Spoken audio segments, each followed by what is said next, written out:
Hi friends welcome back SumaTV kitchen मन recipe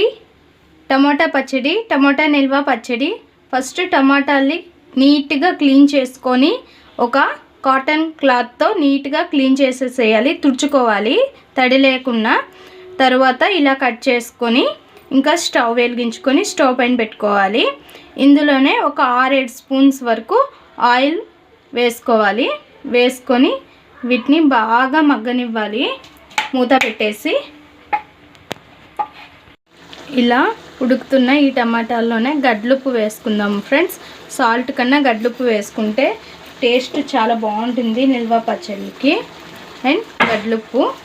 ముందు కొంచెం వేసుకోండి చాలకపోతే మళ్ళీ వేసుకుందాం ఓకేనా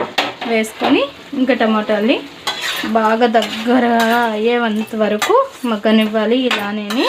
మూత పెట్టేసి ఓకేనా మూత పెట్టేద్దాం ఇప్పుడు ఇందులోనే ఒక నిమ్మకాయ సైజ్ అంతా చింతపండు కూడా వేసుకోండి ఫ్రెండ్స్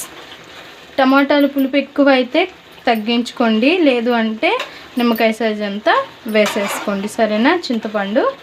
వేసేసి ఇలానే ఇంకా దగ్గరగా అవ్వాలి చూసారుగా సగం అయిపోయింది ఇంకొంచెం ఇంకా అవ్వాలి ఇట్లానే ఇప్పుడు మీకు సరిపడినంత కారం తీసుకోండి ఫ్రెండ్స్ మీరు ఎంత కారం తింటారో అంత కారం వేసుకోండి ఓకేనా నేను ఇక్కడ క్వాంటిటీ చెప్పడం లేదు సో నాకైతే ఇది చాలా ఘాటు కారము నేను ఒక పెద్ద స్పూన్కి 1 స్పూన్ వరకు వేసుకున్నాను చూడండి 20 స్పూన్కి 1 స్పూన్ వరకు వేసుకున్నాను నాకు సరిపోతుంది ఇది ఘాటు ఎక్కువ అండ్ ఇప్పుడు ఆవాలు మెంతుల పొడి వేసుకోవాలి కొంచెం ఆవాలు మెంతులు ఫ్రై చేసేసి ఇలా పొడి కొట్టేసుకుంటే సరిపోతుంది ఇది నేను 3 స్పూన్స్ వరకు వేసాను కావాల్సిన వాళ్ళు ఇంకో స్పూన్ యాడ్ చేసుకోవచ్చు వేసి దీన్ని బాగా ఇందులో కలిసేలాగా ఎక్కడ గడ్డలు లేకుండా నీట్గా మిక్స్ చేసుకోవాలి ఇలా చాలా సింపుల్ ఫ్రెండ్స్ ఇలా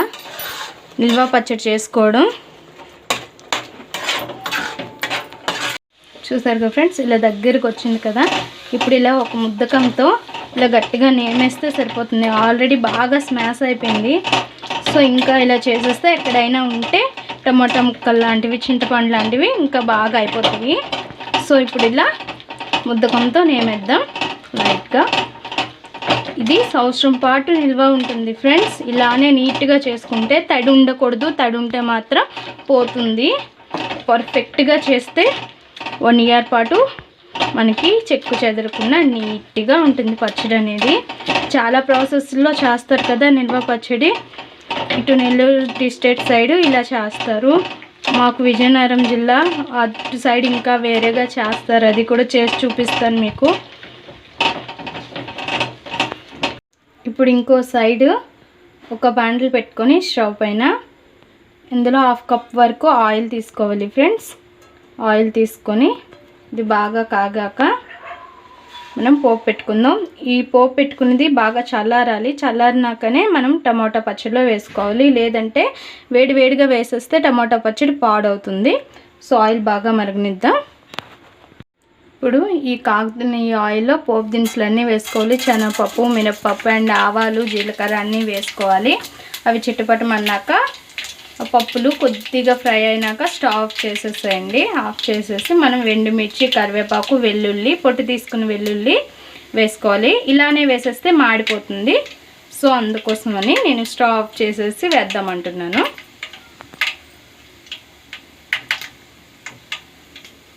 ఇంకా కొద్దిసేపు ఆ పప్పులు అనేవి ఫ్రై అవ్వాలి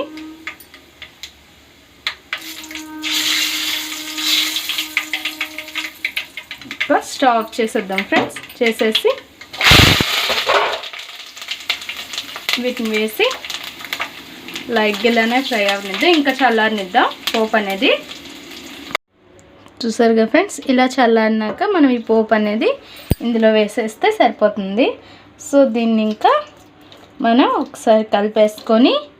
ఇంకా గాజు సీసాలో అయినా బాక్స్లో అయినా స్టోర్ చేసేసుకోవడమేని అండ్ స్టీల్ బాక్స్లో స్టోర్ చేయకండి స్టీల్ బాక్స్లు పింపురు పడతాయి పచ్చళ్ళు ఏవైనా సరే అందుకోసమని స్టీల్ బాక్సెస్లో మనం స్టోర్ చేయకూడదు. ఎటువంటి పచ్చళ్ళు కూడా ఇలా ప్రిపేర్ చేసుకుంటే మనకి ఎండతో